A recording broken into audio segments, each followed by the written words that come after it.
எவன் தன்னுடைய அகங்காரத்தை அழித்துவிட்டு நன்றி நிறைந்த மனதோடு என் மீது தன் பாரத்தை போடுகிறானோ அவனுடைய படகு கரை சேர்ந்துவிடும்.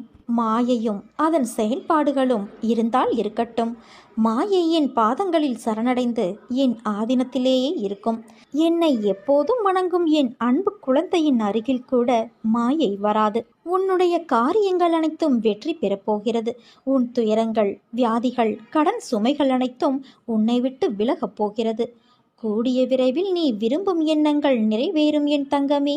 செல்வம் பெருகும். உன் வளர்ச்சியையும் நீ மகிழ்ச்சியாக இருப்பதையும் பார்ப்பதற்கே நான் உன்னோடு வந்து கொண்டிருக்கிறேன்.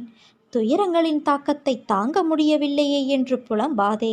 உன் பாரத்தின் பெரும் பகுதியை நான் உனக்காக சுமந்து கொண்டு இருக்கிறேன். உன்னை நான் எந்த நேரத்திலும் கைவிட மாட்டேன். உனக்காக நிழலாக என்றும் நீ செல்லும் இடமெல்லாம் ஏதாவது ஒரு ரூபத்தில் உன்னோடு நான் இருப்பேன். மனதையும் வாக்கையும் செயலையும் ஒருமுகப்படுத்தி நேர்மையாகவும் உள்ளபூர்வமாகவும் செயல்படுத்த பழகிக்கொள்.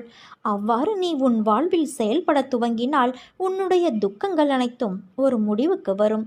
அனைத்து துன்பங்களும் விலகும். உன் வாழ்க்கையில் என்ன நடந்தாலும் அது உன் நன்மைக்காக மட்டுமே நான் நடத்துகிறேன் என்பதை நம்பு. என் குழந்தையாகிய நீ எதற்கும் பயப்படக்கூடாது. எல்லாம் நீ விரும்பியது போல நல்லதாகவே நடக்கும். இது உன் அம்மாவாக அப்பாவாக இருக்கும் என்னுடைய சத்திய வாக்கு. எல்லா மங்களங்களும் உனக்கு விளையும் என் தங்கமே. எந்த ஒரு சூழ்நிலையிலும் கவலை கொள்ளாதே. உனக்கு நான் எப்போதும் எந்த ஒரு ரூபத்திலும் துணையாக இருந்து கொண்டே இருப்பேன். நீ என்னை சார்ந்தவன், என்னை மட்டுமே சார்ந்தவன். ஒவ்வொரு அடியிலும் நான் உன்னை கவனித்து கொள்ள வேண்டி இருக்கிறது. உனக்கு என்ன நேரும் என்பதை நான் மட்டுமே அறிவேன். உன்னை கரையேற்றும் பொறுப்பை நான் தான் வகிக்க வேண்டும். என்னை விட்டால் உனக்கு வேறு யார் இருக்கிறார் சொல்? உன் வாழ்வில் நான் தீபத்தை ஏற்றிவிட்டேன். இனி உன் வாழ்வு மிக பிரகாசமாக இருக்கும். இனிமேல் சகல சௌபாக்கியங்களும் உனக்கு கிடைக்கப் போகிறது குழந்தையே. உன்னை வெறுத்தவர்கள் முன்பு நீ வாழ்ந்து காட்டுவாய். கவலைப்படாதே. என்னை மனதார நினைக்கும் பக்தனை நான் என்றுமே கைவிட்டது கிடையாது. வாழ்க்கையில் விலை மதிக்க முடியாத அனுபவங்களையும் பாடங்களையும் நமக்கு கற்றுக் கொடுப்பது பள்ளிக்கூடங்களோ கல்லூரிகளோ அல்ல. பணமில்லாத வாழ்க்கையும் பசித்த வயிறும் உடைந்த மனமும் தான். அதனால் அனைத்தையும் அனுபவமாக எடுத்துக்கொண்டு இருப்பதை வைத்துக்கொண்டு மனநிறைவோடு வாழ பழகிக்கொள். புதைந்த பிறகே விதையும் சிதைந்த பிறகே மனமும் புதிய கோணமும் காண்கிறது. மாற்றம் என்ற ஒன்று உன்னிடம் இருந்து ஏற்படாத வரை உலகில் உன்னால் ஒரு துரும்பை கூட மாற்ற முடியாது. விளக்கிற்கு வெளிச்சம் கொடுக்க மட்டும்தான் தெரியும். வெளிச்சம் எங்கு தேவை என்பதை நாம் தான் தீர்மானிக்க வேண்டும். திறமையும் அப்படித்தான். நாம் திறன் உணர்ந்து விடாமுயற்சியோடு நம்மால் சாதிக்க முடியும் என்கின்ற தீவிர முனைப்போடு தன்னம்பிக்கையோடு செயலாற்றினால் வெற்றி நிச்சயம். எது வந்தாலும் எதிர்த்து நின்று போராடு. அனைத்தும் நன்மைக்கே என்பதை தீர்க்கமாக நம்பு. என் தங்கமே, பேசுபவர் விதைக்கின்றார், கேட்பவர் அறுவடை செய்கின்றார். காரணமின்றி வளவளவென்று பேசுபவர் உண்டு. உடனில்லாத இன்னொருவரை பற்றி புறம் கூறுபவரும் உண்டு. பேச்சுத்தான் மனிதனின் மதிப்பை வெளிப்படுத்துகிறது. மிக கவனமாக நீ இருக்க வேண்டும் என் குழந்தையே. அதிக பேச்சு பல நேரங்களில் ஆபத்தை உண்டாக்கிவிடும். பல உறவுகள் முறிந்துள்ளது. வீண் பேச்சு பேசிக்கொண்டு திரிந்தால் வாழ்வில் முன்னேற்றம் தடைப்பட்டுவிடும். யாருக்கும் எந்த பயனும் அதனால் இல்லை. வீண் பேச்சு நம் வாழ்வை விழுங்கி விடுகின்றது. அதனால் கவனமின்றி பேசியதால் பதவி இழந்தவர், பணியிடம் மாற்றம் செய்யப்பட்டவர்கள் பலர் உண்டு. சொல் சிக்கனம் அவசியம் தேவை என் குழந்தையே. மற்றவர் மனது புண்படுவதை, மிகுந்த வேதனை ஏற்படுத்துவதை தவிர்க்க சொல் சிக்கனம் உதவி செய்யும். நம் பேச்சில் உண்மை, நேர்மை, அழகு, கனிவு, நியாயம், கண்ணியம் இருக்க வேண்டும்.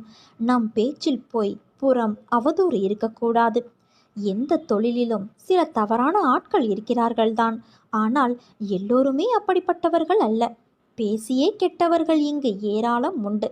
நல்ல மனிதர்களை பற்றிய தவறான தகவல்களை உடனடியாக நம்புவதற்கு பலர் இருக்கத்தான் செய்கிறார்கள். மற்றவர்களை குறை கூறும் முன் நாம் சரியானவர்களா என்பதை உறுதிப்படுத்தி கொள்ள வேண்டும். நகரும் கடிகாரமுள் நம் ஆயுளை குறைத்து கொண்டு இருக்கிறது. ஆணி போன்ற கூரான வார்த்தைகள் மனக்காயத்தை ஏற்படுத்தி இரத்தம் வழிந்தோட செய்கிறது. வீண் பேச்சால் குடும்பங்களிலிருந்து பிரிந்தவர்கள் உண்டு. வீண் பேச்சால் அரசு பணிகளில் பணியிட மாற்றத்திற்கு ஆளாகி பந்தாடப்பட்டவர்களும் உண்டு. நட்பை உறவுகளை இழந்து ஆதரவின்றி தவிப்பவர்கள் உண்டு. தேவையற்ற சண்டை சச்சரவுகளை ஏற்படுத்தி கொண்டவர்களும் உண்டு. தொழிலில் இரக்கங்களை கண்டவர்களும் உண்டு. நல்ல உதவிகளை கெடுத்துக்கொண்டு அல்லாடுபவர்களும் உண்டு. முன்னோர்கள் சொல்லி நீ விஷயம் கேள்விப்பட்டிருப்பாய். அடித்தால் வலி மரத்தோ போய்விடும். ஆனால் வார்த்தையை கொட்டிவிட்டால் அது மீண்டும் அள்ள முடியாது. அதனால் ஒருவரை காயப்படுத்த வேண்டும் என்று நீ நினைத்தால் அந்த இடத்தில் உன்னை வைத்துப்பார். அதன் பிறகு நீ யாரையும் மனதால் கூட காயப்படுத்த நினைக்க மாட்டாய். எண்ணங்கள் என்ற வலையில் எல்லோரும் சிக்கிக்கொள்வது இயல்புதான். ஆனால் அந்த எண்ணங்கள் தான் உன் செயலின் வெளிப்பாடு என்ற உண்மையை என்றும் மறந்துவிடாதே. உன் எண்ணங்களை என்றும் நேர்மறையிலேயே கொண்டு வா, எல்லாம் சரியாகும். எதிர்மறையை தகர்த்துவிடு. உன் வாழ்க்கை என்னுடைய பொறுப்பு என் குழந்தையே. இன்னும் ஒரு சில தினங்களில் நீயே நம்ப முடியாத பேரதிர்ஷ்டம் உன்னை தேடி வரப்போகிறது.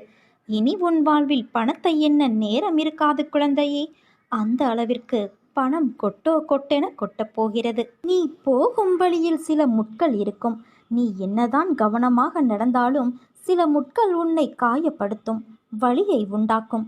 அந்த வலியை தூக்கி எறிந்து பயணித்தால் இறுதியில் மலர்கள் நிறைந்த செம்மையான பாதையில் உன் வாழ்க்கையின் பயணம் இருக்கும். உன் வாழ்வில் நிகழ்வது எதுவானாலும் அதை ஏற்றுக்கொள். ஏனென்றால் நீ கருவாகும் போதே அது தீர்மானிக்கப்பட்டது. உனக்கான நேரம் வரும் வரை பொறுமையாக இரு. மனம் என்பது தூய்மையானதாக இருந்தால் எதை கண்டும் பயப்பட தேவையிருக்காது. கவலைப்படுவதால் மனதின் ஆற்றலும் உயிரின் சக்தியும் வீணாகிறது. எதிலும் அளவறிந்து வாழ பழகினால் சிக்கலுக்கு இடம் இருக்காதுதானே. உன்னை நான் விடுவிக்க விரும்புகிறேன். நீ நிம்மதியாக வாழ வேண்டும் என்று. அதனால் இந்த அன்னை சொல்வதை நீ கேள். உனக்கென்று விதிக்கப்பட்டது நிச்சயம் உன்னை வந்து சேரும். அதை புரிந்து கொள்.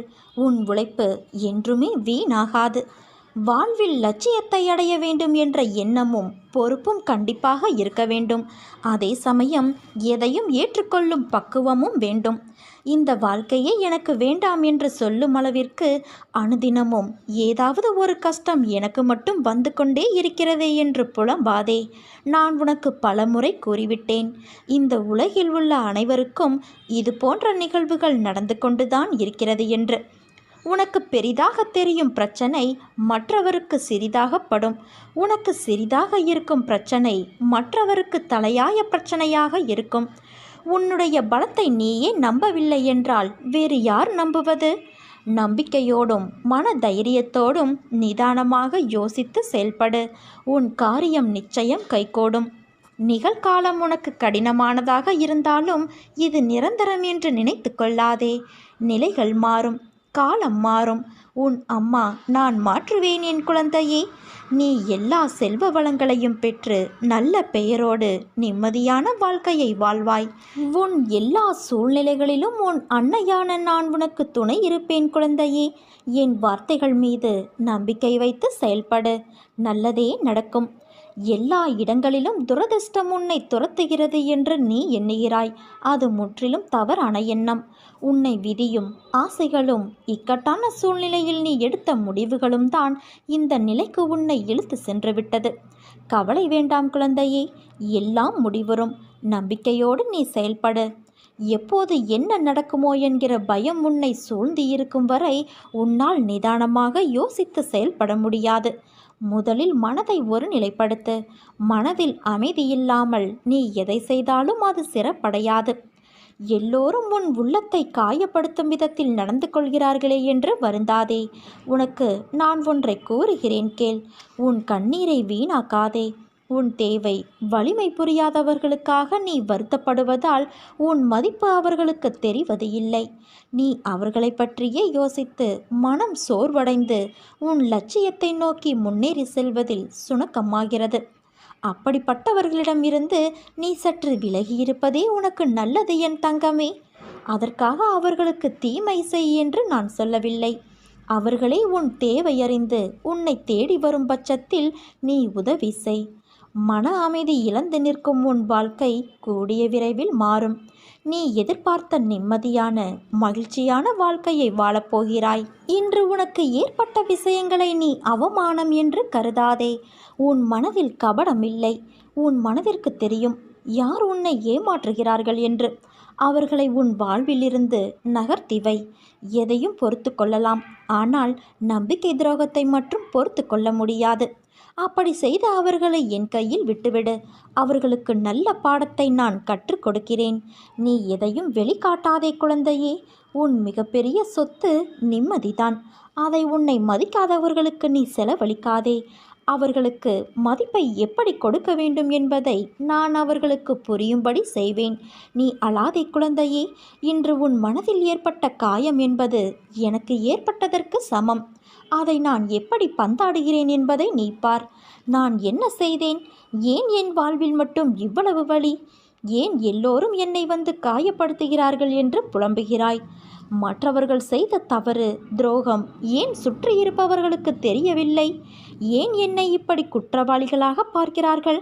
அவர்களுக்கு தெரியவில்லையா உண்மை எது என்று? இப்படித்தானே நீ புலம்பிக் கொண்டு இருக்கிறாய். ஆனால் அவர்களுக்கோ அதை அனுபவித்துதான் புரிந்து கொள்ள வேண்டும் என்பது விதி. மற்றவர்களுக்காக யோசி, உதவி செய். மற்றவர்கள் கஷ்டத்தை நினைத்து வருந்து. மற்றவர் வழிக்காக பிரார்த்தனை செய். ஆனால் உன் வாழ்க்கை என்னும் மூச்சை உனக்காக சுவாசி. அதில் ஒருவர் மட்டுமே உயிர் வாழ முடியும். அந்த மூச்சை நீ மட்டும்தான் சுவாசிக்க முடியும். நான் சொல்வதை உன்னால் புரிந்து கொள்ள முடிகிறதா? நீ வைரம். உன்னை ஒரு வடிவம் கொண்டு வருவதற்காக நான் செதுக்குகிறேன். உனக்கு துணையாக நான் வாழ்வேன் என் குழந்தையே.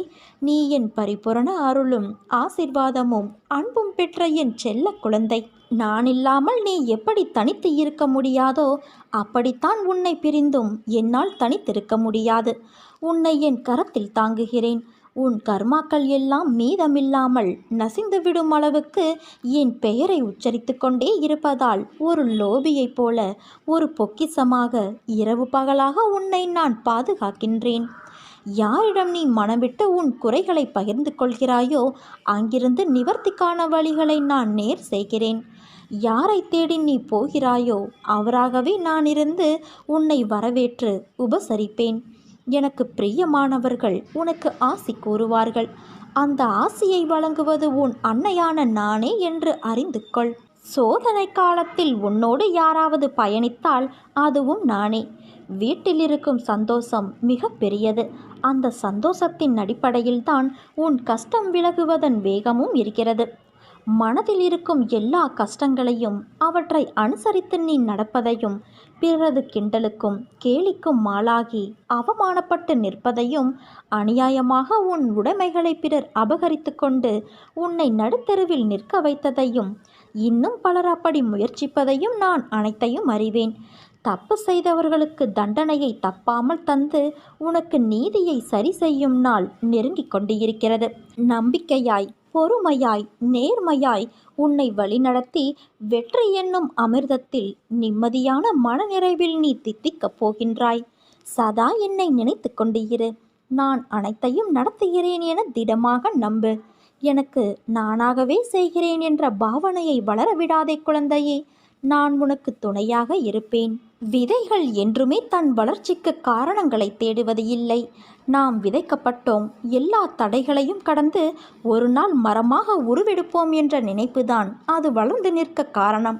அதே போல தன்னை போன்று இன்னொரு மரம் வளரவும் வழி செய்யும். அதே போலத்தான் நீயும் வளர்வாய். வாழ்வில் ஒன்றை செய்வதற்கு காரணங்களை தேடினாய் என்றால் உனக்கு என்றைக்கும் பதில் திருப்தியாக கிடைக்காது. உலகம் ஏன் படைக்கப்பட்டது, ஏன் மனிதர்கள் படைக்கப்பட்டார்கள் என்ற கேள்விகளுக்கு கடவுளால் தான் பதில் கூற முடியும். இயற்கை என்ற படைப்பு எதற்கு என்றால் படைத்த உயிரினங்களின் வாழ்க்கைக்கு உதவி புரிய. இதற்கு உன்னால் பதில் கூற முடியும். காரணம், ஒன்றை படைத்து அதை நிலையில் பயணிக்க உதவும் என்ற நோக்கம். ஆனால் என்னை ஏன் படைத்தீர்கள்? ஏன் இந்த வாழ்க்கை? எதற்கு அன்பு, வெறுப்பு, இன்பம், துன்பம், வெற்றி, தோல்வி இவற்றையெல்லாம் எதற்கு வாழ்வில் கொடுத்தீர்கள் என்றால் ஒரு காரணம்தான். உன் வாழ்விற்கான தேடல். அதன் பயணம், அதனுடைய அடுத்த தளம், வாழ்க்கை பற்றிய படிப்பு, அனுபவம், நீ கற்ற பாடம் என இந்த நோக்கத்திற்காகத்தான் நீ பிறப்பு எடுக்கிறாய். அந்த வாழ்க்கையில் நீ செய்யும் கர்மவினை என்ற முக்கிய குறிப்பு தான் உன் அடுத்த ஜென்மத்திற்கான வழிகாட்டல். அதனால் இந்த வாழ்க்கையில் ஏன் என்ற கேள்வி புத்தியை மாற்றிவிட்டு எல்லாம் கடந்து முன்னேறத்தான் என்ற நோக்கத்தோடு செயல்படு. நீ ஜெயமாக நல்ல ஆரோக்கியத்தோடு எல்லா செல்வ வளங்களையும் பெற்று சீரும் சிறப்புமாய் மகிழ்ச்சியான வாழ்க்கையை பெறுவாய். என் பக்தனின் பெயரை உச்சரிப்பதே எனக்கு தியானம். என் பக்தனோடு நடப்பதே எனக்கு ஆனந்தம். என் பக்தனுடைய துன்ப வேளைகளில் இன்பத்தை கொண்டு வருவதுதான் எனக்கு கிடைக்கின்ற திருப்தி. என் குழந்தையே, நீ வாழ்க்கையின் உச்சத்தை தொட்ட பிறகுதான் கண் மூடுவாய். என்னுடைய புனிதமான பாதங்களின் மீது பாரத்தை போட்டு நம்பிக்கையோடு அந்த நல்ல நாளுக்காக காத்திரு. அது விரைவில் மிகப்பெரிய ஆசிர்வாதத்தோடு உன்னிடம் வரப்போகிறது. இது கனவா இல்லை நிஜமா என நீ திகைத்து போகும் அளவிற்கு உன் வாழ்வில் என் அற்புதங்கள் நிகழும். நீ பார்த்து கொண்டே இரு. என் அற்புதத்தை கண்டு நீ வாயடைத்து நிற்கப் போகின்றாய். நீ ஆலமரமாக உயர்ந்து நிற்கப் போகிறாய் என் தங்கமே. அதில் பல பறவைகள் தஞ்சமடைந்து உன்னை பரவசத்தில் ஆழ்த்தப் போகின்ற அற்புதம் நடக்கப் போகிறது. பாபா உன்னை வணங்காத நாள் இல்லை. ஆனால் இன்னும் என் பிரச்சனைகள் தீர்ந்த பாடில்லை.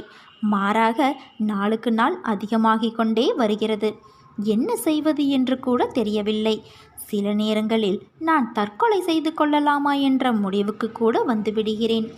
இன்றோ நாளையோ நீங்கள் எப்படியாவது என்னை காப்பாற்றுவீர்கள் என்ற நம்பிக்கையில் என் முடிவை தினமும் தள்ளி போட்டுக்கொண்டே இருக்கிறேன். ஆனால் முடிவு வரவில்லை என்றுதானே நீ புலம்புகிறாய்? முதலில் ஒன்றை புரிந்து கொள் என் குழந்தையே. உனக்கு எந்த அளவுக்கு உன் மீது நம்பிக்கை இருக்கிறதோ அந்த அளவுக்குத்தான் உனக்கு கிடைக்கின்ற பலனும் இருக்கும் என்பதை நினைவில் வைத்துக்கொள். செய்த புண்ணிய பாவத்திற்கு ஏற்ப கர்மாவை அனுபவிக்கின்றாய். நீ இப்போது அனுபவிக்கும் கஷ்டத்தை தாங்காமல் தவிக்கின்றாய். ஆனால் உன் துயரத்தில் பெரும் பகுதியை நான் என் குழந்தைக்காக அனுபவித்து கொண்டு இருக்கிறேன். மனதை அமைதியாக வைத்துக்கொள். எந்த விதமான குழப்பங்களையும் நீ அதற்குள் அனுமதிக்காதே. இந்த நிலை வெகு விரைவில் மாறி உனக்கு வெற்றி கிட்டும். நான் கூறியது எதுவும் உன் வாழ்வில் நடக்காமல் இருந்ததுண்டா? உன் உழைப்பு, உன் அன்பு, மதிப்பு தெரியாத மனித மிருகங்கள் மத்தியில் நின்று நீ அகப்பட்டு தவிக்கின்றாய். கவலை வேண்டாம். அங்கும் நான் உன்னோடு தான் இருக்கின்றேன் என் தங்கமே.